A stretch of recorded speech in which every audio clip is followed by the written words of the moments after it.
Prahara rumah tangga Ibunda Bams X Samsons, Desire Tarigan dan pengacara kondang Hotma Sitompul mencuat ke publik.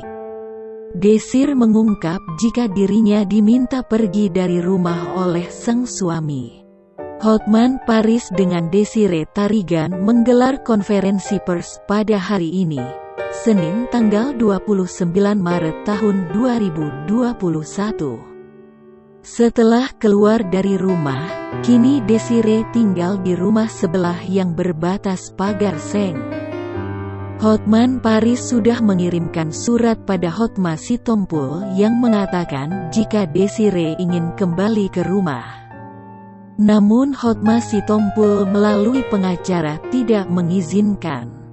Hari yang sama malamnya pengacaranya menjawab, "Jangan dulu, kita selesaikan dulu," beber Hotman Paris. Bahkan saat pulang ke rumah, gerbang tidak dibukakan untuk Desire Tarigan. Tidak benar Desire meninggalkan rumah. Bahkan dia mau kembali tapi tidak dibukakan gerbangnya, tutur Hotman Paris Hutapea.